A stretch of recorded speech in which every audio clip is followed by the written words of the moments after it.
하나님 말씀 구약 성경 창세기 4장입니다. 창세기 4장 1절부터 15절까지의 말씀,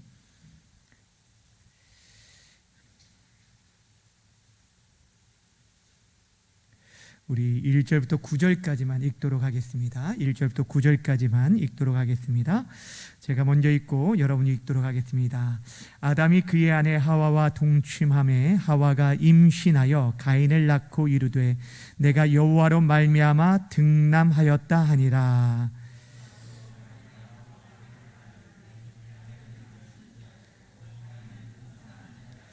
세월이 지난 후에 가인은 땅의 소산으로 제물을 삼아 여호와께 드렸고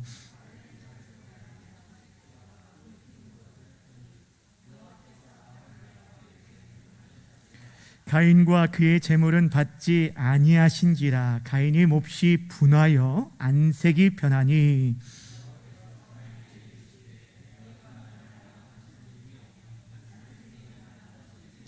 내가 선을 행하면 어찌 낯을 들지 못하겠느냐. 선을 행하지 아니하면 죄가 문에 엎드려 있느니라. 죄가 너를 원하나 너는 죄를 다스릴지니라.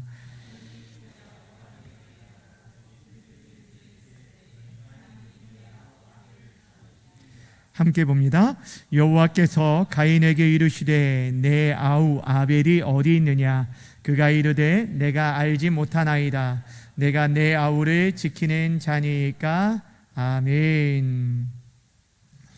오늘은 7가지 커다란 죄 가운데 세 번째 시간으로 분노에 대해서 함께 살펴보려고 합니다.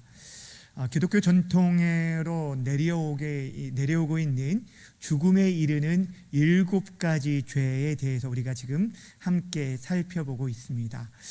죄를 죄로 여기지 않는 이런 시대에, 죄에 대해서 민감하게 반응하지 않는 이때에 우리가 이 7가지 죄를 살펴보고 있는 것은 하나님과의 우리 관계 속에서 또한 우리 영적인 성장 가운데 방해가 되어주고 위협이 되어지는 이 죄를 우리가 멀리하고 또한 우리 자신을 돌아보면서 하나님과의 관계가 깊어질 뿐 아니라 우리와 하나님과의 관계에 막힌 것이 없을 때 우리가 기도하는 것들이 우리의 삶에 응답되어지고 더 친밀한 가운데 하나님의 그 사랑의 깊이와 높이와 넓이를 알고 그 은혜 가운데 우리가 그 풍성함을 누릴 수 있기 때문입니다. 다시 말씀드리면 우리와 하나님과의 관계 속에서 이 죄로 인해서 그 관계가 막히지 않기 위해서 하나님이 싫어하시는 죄가 무엇인지를 우리가 살펴보고 있습니다. 특별히 이 초대 교부의 그 수도사들이 지금 이 7가지 죄에 대해서 얘기하면서 성경에 수많은 죄의 목록들이 있는데 그 가운데서도 우리를 하나님으로부터 멀어지게 하는, 죽음에 이르게 하는 그런 큰 죄가 있다라고 하면서 7가지를 가르쳐 주었어요. 7가지가 무엇이냐면 분노, 교만, 그 다음에 시기, 지난주에 살펴본 질투가 시기에 해당되는 거고요. 분노, 그리고 나태, 탐욕, 탐식, 그리고 마지막이 정욕, 이렇게 7가지가 있다라고 말씀드렸습니다. 이 7가지 가운데 오늘 세 번째 우리가 분노에 대한 것을 살펴보려고 합니다. 이 시대는 참 분노가 가득한 시대에 살아가고 있습니다. 우리가 매일 매스컴을 통해서 보는 그런 크고 작은 일들이 사람들 사이에서 화를 참아내지 못하고 그것을 분출해 내므로 인해서 일어나는 일인 것들을 보게 됩니다. 특별히 작년 한 해 동안 이 코로나로 인해서 사람들 마음에 답답함들이 있고 그것들이 그 가정 안에서 폭발이 되어주고 또 여러 가지 가정의 문제가 발생했을 뿐 아니라 또 나타나는 많은 문제 중에 하나가 매스컴을 통해서 들었는데 운전자들의 그 습관들이 좀 포악해졌다는 거예요. 그래서 뒷차가 그냥 그 추월에 가는 것 참아내지 못하고 또 그리고 출발할 때 곧바로 출발하지만 뒤에서 이제 크락션을 울리는 게 문제가 아닌데 이 크락션을 울렸다는 이유로 보복 운전하는 일들이 더 많이 늘어났다 있다라고 말합니다. 그러면서 사람들이 분노 조절 장애를 겪는 일들이 지금 갈수록 더 많아지는 시대에 우리가 살아가고 있다라는 거예요. 근데 오늘 성경이 아니라 이 기독교 전통에서 이 분노를 왜 우리에게 7가지 죽음에 이르는 죄 가운데 그 목록을 넣냐면은 이 분노가 굉장히 그 파괴력이 크고 무서운 죄이기 때문이라는 것입니다. 여러분, 오늘 분노에 대한 죄를 다루게 될 텐데, 이 죄를 다루기 위해서 먼저 생각할 것이 있어요. 여러분, 우리 가운데, 예비하는 가운데, 우리 성도들 가운데 화 절대 안 내고 살아가는 분이 있으십니까? 없죠. 없죠. 우리 우장로님 돌아보셨어요. 아마 우리 이선내 권사님을 돌아보신 것 같아요. 권사님이 화를 잘 안 내시는 것 같아요. 그래서 돌아보셨는지 모르겠지만, 여러분, 화내는 모든 것이 그러면 다 악한 일일까요? 성경은 또 그렇게 말하고 있지 않습니다. 어찌 보면 우리의 마음, 감정 가운데 화를 내는 것은 어떤 자연스러운 우리 감정의 표현이기도 합니다. 그 화를 그냥 삭히고 있으면 오히려 병이 되는 수가 있습니다. 토마스 아퀴나스는 그래서 어떤 얘기를 했냐면, 화라는 것은 자연스러운 감정의 표현이고, 무엇보다 그것이 지나치거나 모자라지 않다면 오히려 미덕이 될 수 있다라고까지 말을 했습니다. 여러분, 우리가 알아야 할 것은, 오늘 좀 먼저 분노의 죄라는 걸 살펴보기 전에 알아야 할 것들은, 우리가 의분이라고 말하는 의로운 분노에 대해서 성경에서도 말씀해 주고 있다라는 것입니다. 근데 이것이 자기의 의를 드러내기 위한 의분이 아니라 내 의를 주장하기 위해, 너는 그르고 나는 옳다라는 것들을 드러내기 위함이 아니라 하나님의 공의로우심과 그 하나님의 영광 가운데 하나님의 그 마음으로 분을 나타내는 의분이 있다라는 거예요. 성경에 많은 일들이 사실 있는데, 그 가운데 우리가 알고 있는 소년 다윗이 블레셋의 장수인 골리앗을 상대했던 이유는 다른 것이 아니었어요. 이 골리앗이 누구를 욕했냐면, 이스라엘의 군대만 욕한 것이 아니라 이스라엘의 하나님을 조롱하고 욕한 것들에 대해서 그 안에 분연히 일어나서 이 골리앗과 싸우러 나갔던 것입니다. 그것이 바로 의분이라고 하는 거예요. 느헤미야가 개혁을 일으킬 때 어떤 일들이 있었냐면, 같이 가난한 동족들이 고통당하고 있는데 그들을 대상으로 해서 고리대금을 통해서 이자를 받음으로 인해서 이 부를 축적하고 있는 그런 귀족들이 있어서 그들에 대해서 얼마나 화를 냈는지 몰라요. 분을 내었다라고 말합니다. 근데 성경에서 의분을 나타내는 대표적인 분 중에 한 분이 누구냐면 바로 예수님이세요. 예수님이 언제 화를 냈을까요?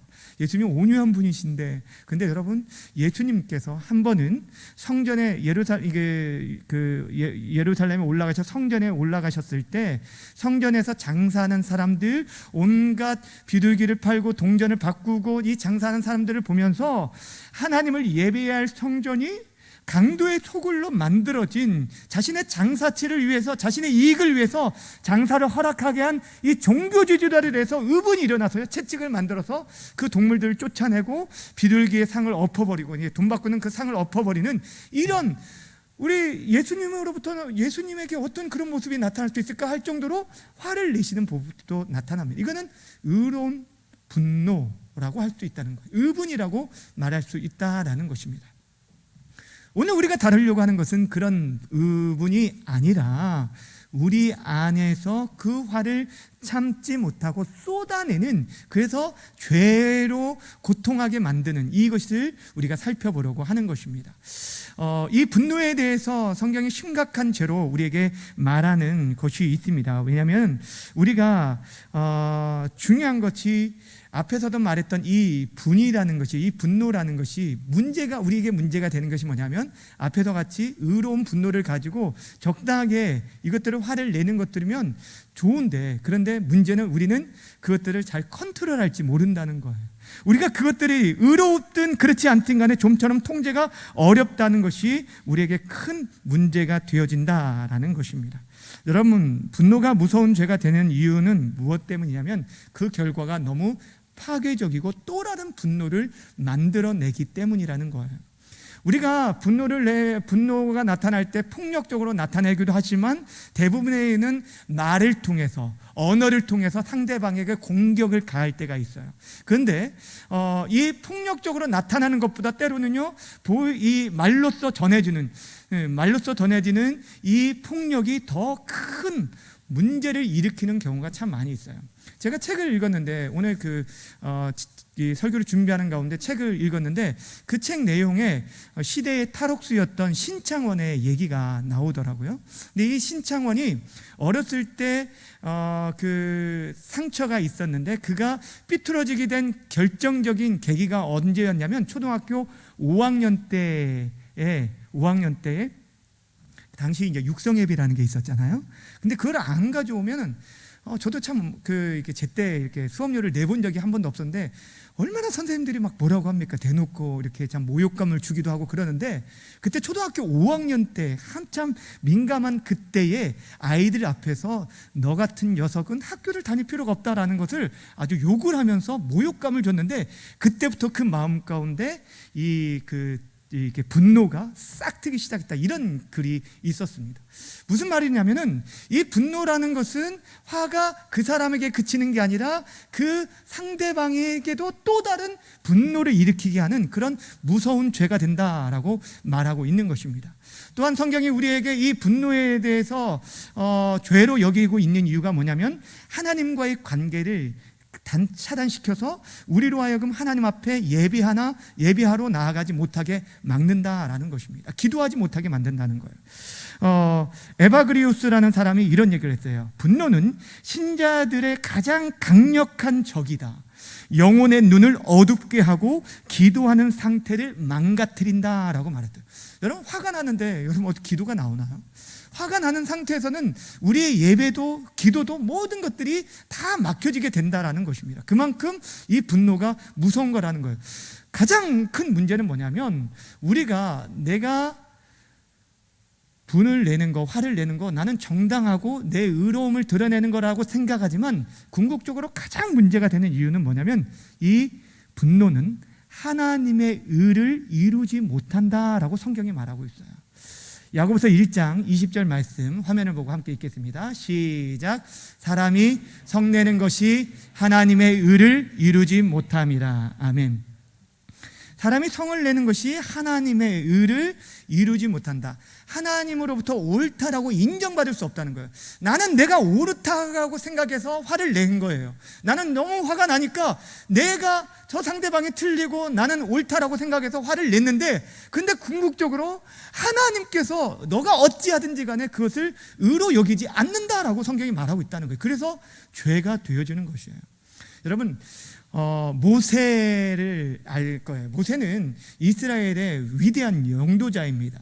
민수기 12장에 보면 이 모세를 어떻게 표현하냐면, 모세는 온유한 사람이고 그 온유함이 이 지면에 가득해서 지면의 모든 사람보다 더 뛰어나다라고 말하고 있어요. 지면의 모든 사람보다 뛰어날 정도로 온유한 사람이었는데, 민수기 20장에 가면 그가 결정적인 치명적인 실수를 하게 되어집니다. 어떤 일이냐면, 이스라엘 백성들이 여러분 40년 동안 그렇게 반역하고 반대했던 사람들을 계속적으로 이 모세가 참아내어지는데, 한 번은 또 이런 일이 있었어요. 물로 인해서 이 아론과 이 모세를 이스라엘 백성들이 원망을 합니다. 계속적으로 원망했는데 참고 참았는데 나중에는 폭발을 해버린 거예요. 모세가 너무너무 화가 났어요. 그러면서 하나님 앞에 그 문제를 가지고 나아갔을 때, 근데 하나님은 오히려 화내는 것이 아니라 오히려 그에게 해결책을 줘요. 저 이 반석에게 명해서 물을 내라라고 말했어요. 반석에게 뭐라고요? 명하여 물을 내라라고 분명히 지침을 주셨어요. 그때 이 모세가 어떻게 행동을 하냐면, 반석에 명한 것이 아니라 그들을 향해서, 이스라엘 백성을 향해서, 너희가 언제까지 우리가 참겠느냐, 우리가 너희에게 물을 내려 하면서 이 반석을 아예 자기의 지팡이로 내리친 거예요. 2번이나 그걸 내리친 거예요. 물은 분명 나왔어요. 회종들이 물을 마시고 짐승들까지 물을 마셨다라고 성경은 기록하고 있는데, 이에 대해서 하나님께서 모세의 행동에 대해서 뭐라고 말씀했냐면, 민수기 20장 12절 말씀을 함께 읽어볼까요? 시작. 여호와께서 모세와 아론에게 이르시되 너희가 나를 뭐하지 아니하므로 믿지 아니하고 이스라엘 자손 목전에서 내 거룩함을 나타내지 아니한 고로 너희는 이 회중을 내가 그들에게 준 땅으로 인도하여 드리지 못하리라 하시니라. 아멘. 여러분, 모세가요 이스라엘 백성들을 가나안이 보이는 이 모압 평지까지 이끌고 그 다음에 이제 요단강만 건너면 이 가나안 땅에 들어가는데 그곳에서 생을 마무리하게 됩니다. 그러니까 들어가고 싶은데 들어가지 못해요. 그래서 신명기 3장에서는 하나님 저 좀 들어가게 해주세요. 가나안 땅 정말 저 들어가고 싶어요 라고 했는데 너 더 이상 얘기하지 마 라고 얘기하면서 무슨 사건 때문이냐면 이 물 사건, 자신의 분노를 폭발하면서 하나님의 의분이 아니라 자신의 화를 폭발해 내므로 하나님의 거룩하심을 드러내지 못했다라는 이게 결정적인 이유로 그가 가나안 땅에 들어가지 못하게 되었다라는 것입니다. 무엇을 말씀드리려고 하냐면 우리가 화를 내는 것이 하나님의 의를 이루지 못한다라는 거예요. 그러니까 여러분, 우리가 화내는 것이 얼마나 무서운 죄인지를 깨달아 알아야 한다는 것입니다. 여러분이 화내는 것들을 하나님이 기뻐하지 않는다는 거예요. 자, 그렇다면 오늘 우리가 살펴보려고 하는 것이 창세기 4장 말씀입니다. 분노의 사건을 다루면서 오늘 가인의 분노에 대해서 살펴보려고 하는데 성경에 나오는 최초의 살인 사건입니다. 분노로 말미암아 빚어진 살인 사건인데 왜 이렇게 좀 극단적인 상황들을 살펴보려고 하냐면은 사실 예수님께서 신약 성경에 가면은 어떻게 말씀하셨냐면 형제에 대해서 너희가 노하는 자마다 화를 내는 자마다 어떤 자라고 말했냐면 이미 살인한 자다라고 말했어요. 무슨 말씀인지 아시겠어요? 그러니까 이미 우리가 겉으로 보이는 형제를 실제적으로 죽여야만 살인이 아니라 그렇게 노하고 그들에 대해서 함부로 얘기하는 것, 말하고 저주하는 것, 이것이 이미 살인한 것과 똑같이 여기기 때문에 그만큼 무서운 분노에 대한 것들을 말하고 있기 때문에 그 모습을 보여주고 있는 창세기 4장 말씀을 살펴보려고 합니다. 오늘 4장에 보면 가인이 자신의 예배가 제사가 받아들여지지 않았다라는 이유로 인해서 하나님께 대한 그 원망을 보이는 자신의 동생 아벨에게 쏟아부어 버립니다. 그래서 아벨을 죽이는 그 사건이 있는데 오늘 이 가인의 분노를 통해서 우리 인생이 왜 분노를 나타내게 되는지 본문을 통해서 몇 가지를 좀 살펴보고 그에 대해 좀 그 성경적인 극복 방법을 좀 생각해 보려고 합니다. 자, 첫 번째, 오늘 이 가인이 분노하는 모습 속에서 왜 우리가 분노하는가를 발견할 수 있는데 첫 번째, 우리가 분노하는 이유 중에 하나가 뭐냐면 우리가 공평한 대우를 받지 못한다라고 느낄 때 우리는 분노하게 된다라는 것입니다. 심리학자들이 이 분노에 대해서 이렇게 정의했습니다.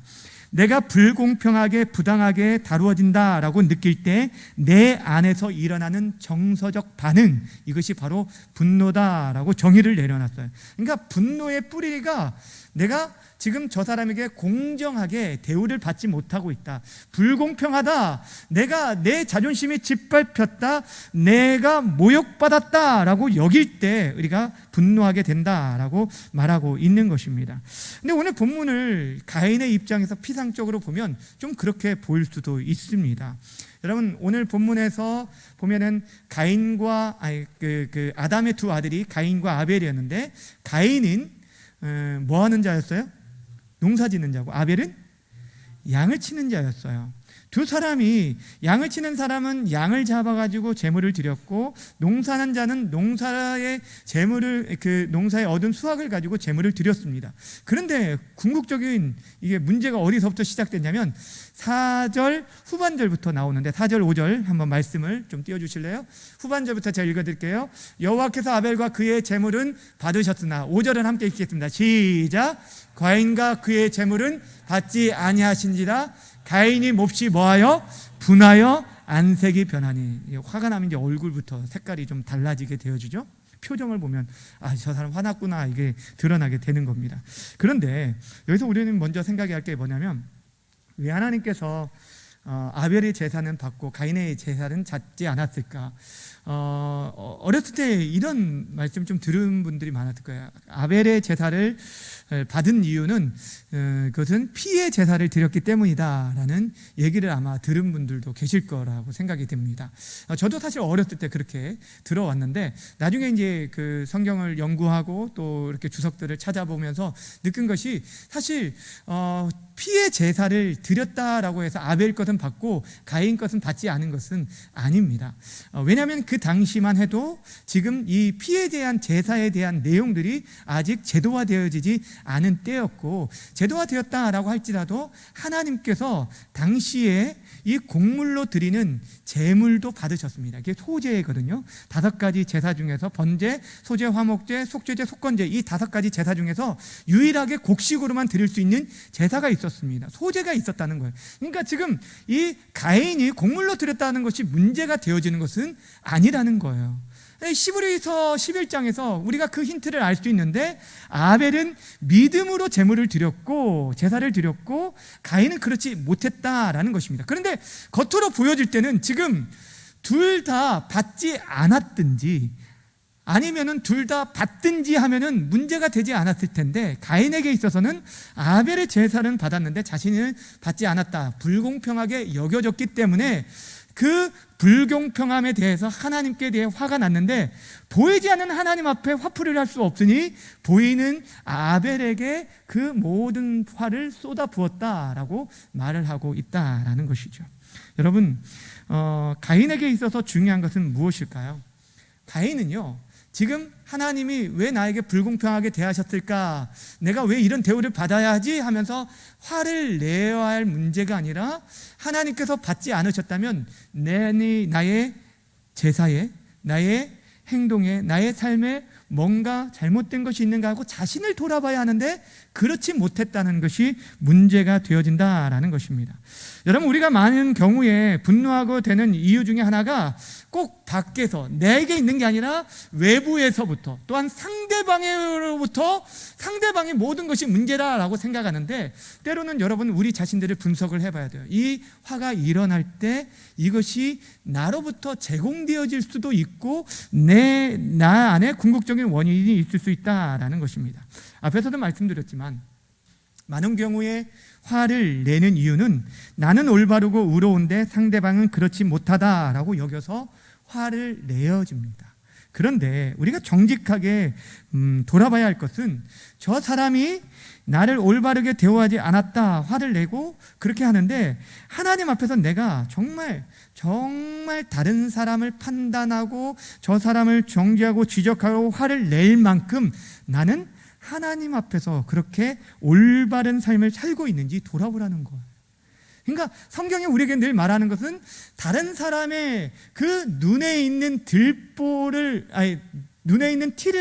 보는 것에 집중하는 게 아니라 내 안에 있는 들보를 보기를 원하신다는 거예요. 근데 우리는 늘 내가 하면 로맨스고 다른 사람이 하면 뭐라고요? 불륜, 내로남불.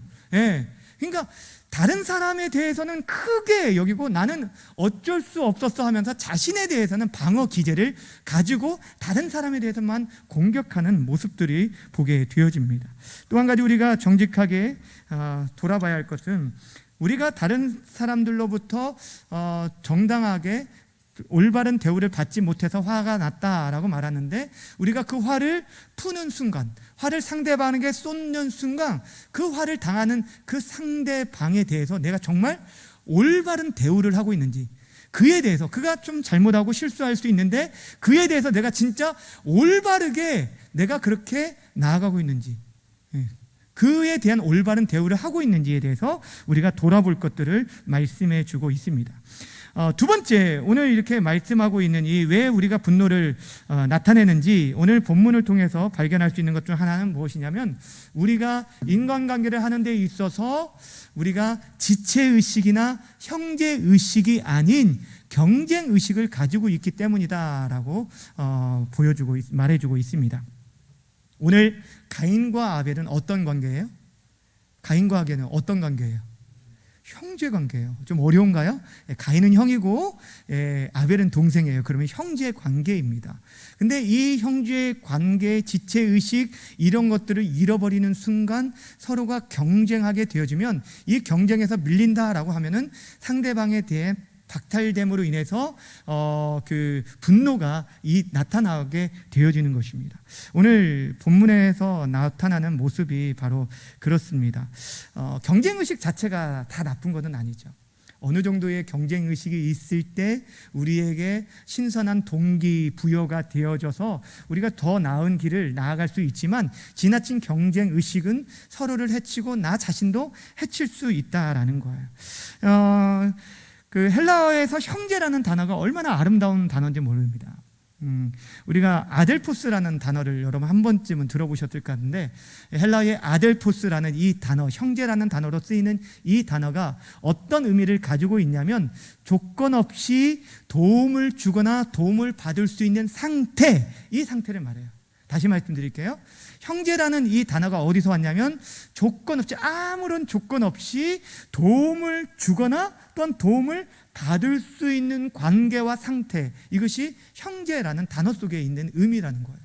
여러분, 얼마나 귀합니까? 우리가 형제 간에 정말 내가 조건 없이, 아무런 조건 없이 내 것을 내어줄 수 있고, 또한 내가 도움을 받을 때 너무 막 미안해하는 게 아니라 그 도움도 기꺼이 받아들일 수 있는 것, 이것이 형제가 가지고 있는 그런 모습이라는 거예요. 그런데 오늘 가인이 아벨의 동생 아벨의 제사만 하나님께서 받으셨을 때 그것을 보고 오히려 아벨의 모습 속에서 좋은 기회를 얻을 수 있다는 거예요. 왜냐하면 자신의 그릇된 마음과 상태와 예배에 대한 것들을 아벨을 통해서 배우고 자신을 돌이킬 수 있는, 돌아볼 수 있는 기회로 삼아야 하는데, 오히려 경쟁의식을 가짐으로 인해서 어떤 생각이 드냐면, 아벨 때문에 내가 지금 피해를 본다라고 생각해요. 손해를 본다라고 생각하는 거예요. 아벨만 없으면, 만약 아벨만 없으면 더 나은 대우를 받을 수 있을 텐데 라는 생각을 하게 만드나. 이게 죄가 그렇다는 거예요. 그러니까 모든 문제가 저 사람 때문에 일어났다라고 생각하게 되어지면 저 사람은 더 이상 형제가 아니라 경쟁 상대가 되어진다는 거예요. 그러니까 지체의식을 깨트리는 것이, 분열을 일으키는 것이 바로 사단이 하는 일이고 마귀가 하는 일이라는 거예요. 공동체를 깨트리는 게 바로 그렇다는 거예요. 한국인의 이 경쟁 의식이 이제 갈수록 이게 심해지는 모습들을 보게 되는데, 이규태 씨가 쓴 한국인의 의식구조라는 책에 나오는 내용인데요. 이전에 우리 한국인의 그 정서는 어떤 거냐면, 우리라는 공동체성이 참 강했다. 지체의식이 있었다는 거죠. 그러니까 보통 우리가 부를 때 우리 교회, 우리 나라, 우리 민족, 우리 공동체, 또 때로는 아내를 부를 때도 우리 아내, 이런 식으로 말을 하잖아요. 외국 사람이 들을 땐 굉장히 이해할 수 없는 그런 우리라는 단어를 그렇게 쓰게 되어졌는데, 근데 산업화 과정 속에서 이런 지체의식들이 점점점 깨어지면서 개인화되어지고 경쟁의식으로 많은 것들이 깨어졌다는 거예요. 그것들을 잘 보여주는 한국인의 상을 어떻게 표현했냐면, 독 속의 개라고 표현을 했어요. 독 안에 있는 개, 이 개는 멍멍개가 아니라 옆으로 기는 개를 말하는 거예요. 독, 그러니까 항아리, 독 알죠? 장독대, 이 항아리 안에 개를 여러 마리 집어넣으면요, 그 뚜껑을 닫지 않아도 절대 못 올라온다는 거예요. 그런데 여러분, 신기하게 한 마리들은 그 독을 기어 오를 수 있는 능력이 충분히 다 있다는 거예요. 그런데도 불구하고 왜 못 올라오는지 아십니까? 한 마리가 올라가려면 뒷다리를 잡았다는 거예요. 그 뒤에서 계속 잡았다는 거예요. 근데 그게 개의 특성인데, 지금 우리의 모습들이 지금 그렇게 점점 변해가고 있다라는 거예요. 우리가 이 분노를 일으키는 결정적인 거는 내가 저 사람과의 비교의식 속에서 그러는데, 이것들을 벗어버리기 위해서는 특별히 교회 공동체 안에 하나님의 나라를 깨트리는, 가정을 깨트리는 그 모든 분열들을 막기 위해서, 우리가 화를 내지 않기 위해서는 지체의식을 회복해야 한다는 거예요. 형제의식을 회복해야 한다는 거예요. 조건 없이 내가 저 사람에게 줄 수도 있고, 내가 저 사람으로부터 도움을 받을 수 있는 그런 지체의식을 회복해야 한다라는 것입니다. 근데 더 중요한 게 있어요. 성경에서 우리에게 궁극적으로 말해주는 이 분노하게 된 오늘 모습은 무엇 때문이냐면 죄의 수원을 그가 다스리지 못했기 때문이라고 성경은 말씀하고 있어요. 그러니까 우리가 화를 내었다라는 것은 결국에 우리 안에 있는 죄의 소원을 내가 다스리지 못했다라는 것입니다. 오늘 말씀 가운데 7절 말씀을 함께 좀 읽도록 하겠습니다. 7절 말씀 함께 읽겠습니다. 시작. 내가 선을 행하면 어찌 낯을 들지 못하겠느냐? 선을 행하지 아니하면 죄가 문에 엎드러 있느니라. 죄가 너를 원하나 너는 죄를 다스릴지니라. 아멘. 따라합시다. 죄가 너를 원하나 너는 죄를 다스릴지니라. 여러분 이 말씀이 참 잘 기억하셨으면 좋겠어요. 지금 죄가 문 앞에 엎드러졌다라는 것은 어떠한 표현이냐면 맹수가 지금 먹잇감을 노리기 위해서요 지금 그 빈틈을 노리고 있는 거예요. 여러분 이게 그 동물의 왕국 예전에 보시면 알겠지만 굉장히 그 동물의 왕이라고 하는 정글의 왕이라고 하는 사자도요 작은 거 뭐 하나 잡는 데도 있어도 굉장히 신중해요. 그 자세를 낮추고 있다가 그 조그마한 빈틈을 이용해서 그냥 쏜살같이 달려가서 이렇게 잡는데, 이 죄가 지금 우리 안에 그 마음의 빗장을 싹 여는 순간, 죄에 대한 마음들을 소원들을 푸는 순간 확 들어와서 우리를 넘어뜨리려고 한다라는 것입니다. 그러니까 너는 죄의 소원이 우리 안에 있다는 거예요. 근데 그것들을 다스리라 라고 말하고 있어요. 죄라는 것들이 우리 안에 죄성을 가지고 있기 때문에 우리 안에 미움이 있고 저 사람에 대한 막 화가 나고 막 어떻게 하고 싶은 마음들이 우리 안에 다 있다는 거예요. 이 앞에 있는 저도 마찬가지라는 거예요. 저도 이게 막 화가 나면은 막 꾹꾹 참았다가 어떤 때는 확 폭발할 때가 있고 막 그러는데 그런데 우리 안에 이것들을 다스리라라고 성경은 말씀하고 있어요. 그러니까 우리가 분노를 나타내는 결국에 이것들을 다스리지 못했다는 거예요. 그 종교개혁자 루터가 이런 얘기를 했습니다. 새가 내 머릿속에 내 머리 위로 날아다니는 것도 내가 어떻게 할 수 없다. 그러나 그 새가 내 머리에 둥지를 트는 것은 내가 막을 수 있다라고 말했어요. 무슨 말인지 아시겠어요? 여러분, 하늘에 새가 막 날아다녀요. 날아다니는 것, 내 위로 날아다니는 것 여러분이 어떻게 할 수 있나요? 어떻게 할 수 없잖아요. 근데 그것이 내 머리에 앉아가지고 자리치고 둥지를 트는 데까지는 가만히 있을 수는 없다는 거예요. 그걸 막을 수는 있다는 거예요. 죄라는 게, 죄의 소원들이 우리 안에 계속 있을 수 있는데 그것들을 다스릴 수 있는 능력을 우리에게 주셨다는 것이죠. 그러니까 그것들을 다스리라라고 성경이 우리에게 말씀해 주고 있다라는 것입니다. 사랑하는 여러분, 우리 안에 죄의 소원이 있습니다. 그 마음에 소원이 있는데 그 마음을 우리가 계속적으로 품고 있지 말라는 거예요. 그 죄에 대해서 죄가 우리를 마음을 주장하지 못하도록, 그 마음을 지배하지 못하도록 막으라라고 얘기하고 있는 것입니다. 그래서 사도 바울이 에베소서 4장 26절에서 이렇게 말했습니다. 4장 26절 이 말씀 함께 읽어볼까요? 시작. 분을 내어도 죄를 짓지 말고 해가 지도록 분을 품지 말며. 아멘. 저는 이 말씀 참 중요하다고 생각을 합니다. 분을 내어도 죄를 짓지 말고, 분을 내는 것과 죄를 좀 구별하고 있어요. 그냥 단순히 화가 나는 것들은요, 우리 안에 감정이라고, 자연스러운 감정이라고 말씀드렸죠. 화까지 그까지 계속적으로 참으려면 병이 돼요. 그런데 때로는 상대방에게 내가 지금 화났다라고 얘기하라라고 심리학자들은 말해요. 그래서 상대방으로 하여금 더 큰 화를 일으키지 않도록 조심할 것들을 얘기하라 하는 것이 현명하다고 말하는데, 하여튼 간에 분을 내 안에 죄가 되어지지 않도록, 죄로 이어지지 않도록 내 삶을 잘 컨트롤하고 다스릴 그것을 계속적으로 품고 있지 말라는 거예요. 우리가 하나님의 말씀을 묵상해야 하고 하나님의 의와 그분의 사랑과 용서를 늘 묵상해야 하는데, 어떤 때는 저 사람이 나에게 했던 말이나 행동들을 너무너무 많이 묵상을 해요. 어떻게 나한테 저럴 수 있지? 그러면서 그 말을 막 되씹고 고씹고 계속, 그래서 그걸로 인해서 자신을 괴롭히는 일들이 너무너무 많다라는 것입니다. 네, 성경은 우리에게 말해요. 그걸 해가 지도록 품지 말라라고 말하고 있습니다. 근데 저도 이렇게 쉽게 말을 하지만 사실 화가 나면은 밤잠을 자지 못하는 분들도 아마 이 가운데 있을 거라고 생각을 합니다. 그리고 어떤 분들은 그 화를 오랫동안 품고 어떤 때는 남편과 아내 사이에 한 달 동안 얘기하지 않는 분도 있었다라는 얘기도 들어본 적이 있는데, 여러분, 우리들이 그런 자존심으로 내세우며 살아가기에 너무도 이 세상은 너무 짧습니다.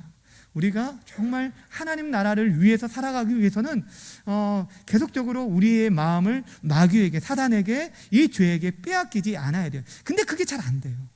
우리 안에서 이것들을 없애려고 하는데 화가 치밀어 오를 때는 이것들 감당이 안 될 때가 너무너무 많다는, 컨트롤이 안 될 때가 있다는 거예요. 그래서 폭발한다는 거예요. 그리고 나서 그것을 수습하는 데는 더 큰 에너지와 시간이 걸린다는 거예요. 그동안 쌓아 올렸던 많은 것들을 한꺼번에 쏟아부을 때가 있다라는 거예요. 특별히 여러분들, 하나님부터 은혜를 받았다라고 생각할 때, 그때가 참 위험할 때, 은혜 받을 때 한순간에 그것들을 쏟아낼 때가 너무너무 많다는 거예요. 집에 갔을 때 여러분이 그 자녀들의 행동이나 남편이나 아내의 행동 때문에 그 모든 것들이 무너질 때가 있다라는 거예요. 참 조심해야 돼요. 저는 참 제일 조심할 때가 언제냐면, 금요일부터는 제가 좀 몸을 많이 사려요. 왜냐하면 제 마음 가운데 제 마음을 잘 다스리지 못하고 또 이렇게 그렇지 못하면 이게 주일에 설교하는데 너무 하루 종일 주장을 받아요. 그래서 토요일 날 이게 너무 마음이 힘들면은 설교 준비를 거의 못할 때가 있습니다. 그러니까 이런 것들이 주의해야 하는데, 근데 내 스스로 통솔을 되지 않기 때문에, 여러분, 에베소서 4장에서 쭉 얘기하다가 그 해답을 5장에서 이렇게 얘기해요. 5장 18절에 보면, 술 취하지 말라, 이는 방탕한 것이니 오직 무엇을 받으라고요? 성령으로 충만함을 받으라 라고 말하고 있어요. 그러니까 성령의 지배를 받게 되어지면, 성령 하나님께서 우리 안에 거하시게 되어질 때만이 우리가 우리의 삶으로 살아가는 것이 아니라 성령의 은혜 가운데 이 우리가 지금 다루고 있는, 주일마다 다루고 있는 성령의 열매들 또한 맺히게 돼요. 오래 참게 되고 자비하고 긍휼로 바라보게 되고 이해하게 되고 용서하게 되고 품을 수 있는 그런 넉넉한 하나님의 사람들이 되어줄 수 있다라는 것입니다. 사랑하는 여러분, 그렇게 우리가 좀 성령에게 충만하지 않다라고 한다면 우리의 말하는 거, 행동하는 거 하나하나 참 조심해야 돼요.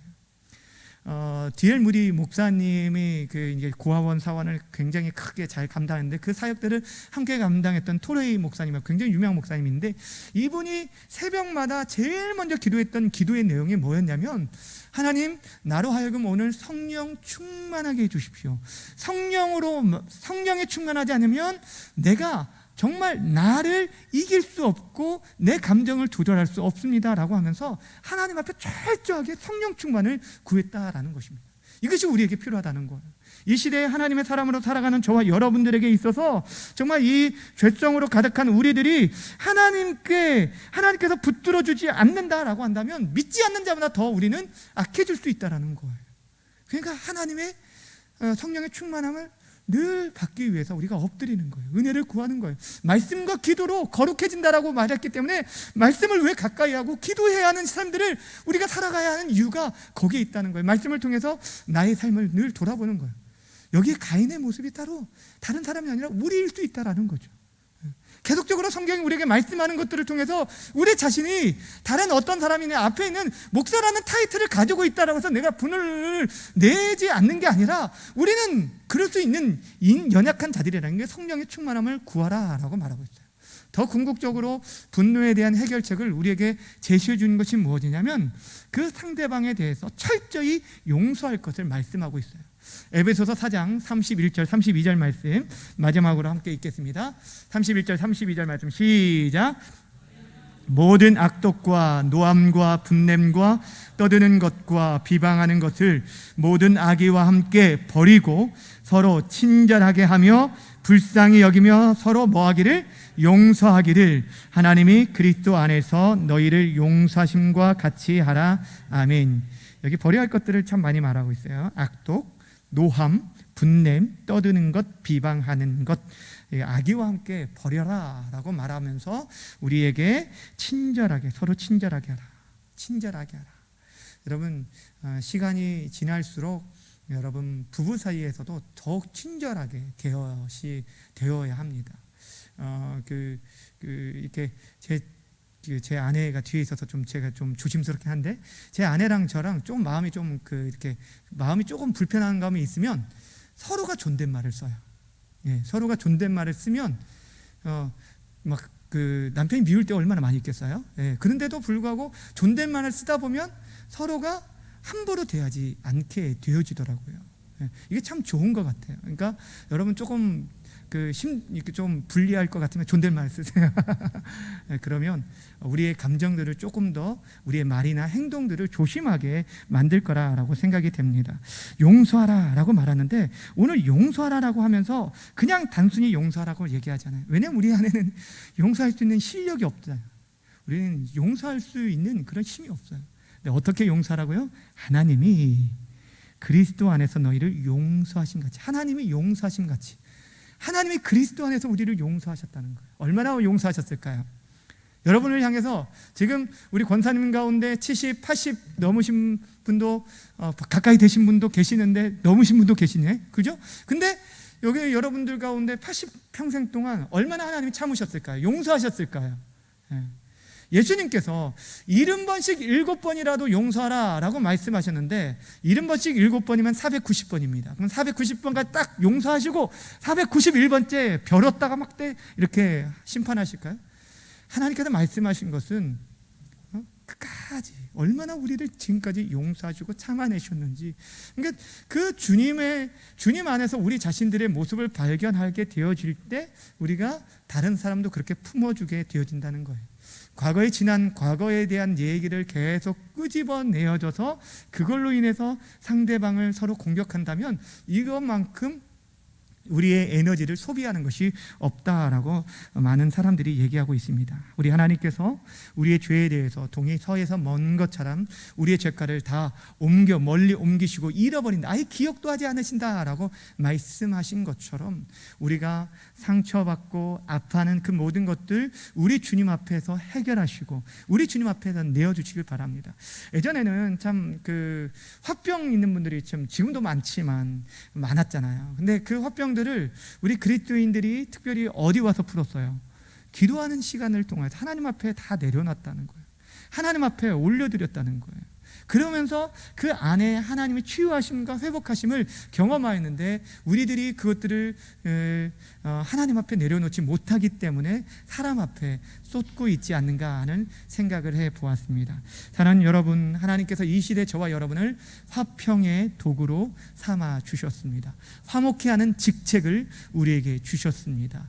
분노로 가득한 세상, 사람들이 다른 사람을 이기고 그 경쟁에서 이겨야만 살아갈 수 있다라고 생각하는 이 시대에 우리 주님께서 우리에게 보여줬던 용서와 사랑의 법칙으로 다른 사람을 돌아볼 수 있었으면 좋겠습니다. 특별히 우리 마음에 죄의 소원들이 가득할 때 우리가 그 죄를 잘 다스릴 수 있도록 성령 하나님의 이끄심을 받는 성령의 사람, 하나님의 사람들이 되어져서 죄를 이기고 우리 자신을 이기고 정말 이 시대에 세상을 이기며 하나님의 기쁘심이 되어지는, 그래서 가는 곳마다 화평하게 만드는 하나님의 사람들이 다 되어주시기를 주님의 이름으로 축원합니다. 기도하겠습니다. 살아계신 하나님 아버지, 하나님 앞에 설 수 없는 인생들, 가인과 같은 인생들이 저희들임을 고백합니다. 하나님 아버지, 잠시의 그 삶들 속에서도 사람들의 말 한마디에 때로는 하나님 마음 상하고 화가 나고, 또 그 화를 하나님 아버지 참지 못하고 때로는 상대방을 공격하고, 또 말로써 행동으로써 우리가 얼마나 많은 실수와 죄를 범하고 있는지 하나님 아버지, 하나님의 의로움을 이루지 못한다는 것들을 깨닫고 다시 한번 우리 삶을 돌아볼 수 있도록 도와주옵소서. 하나님 아버지, 우리가 다른 사람을 대할 때 친절하게, 또한 사랑으로 불쌍히 여기는 긍휼의 마음으로, 또한 용서함으로 대할 수 있도록 도와주옵소서.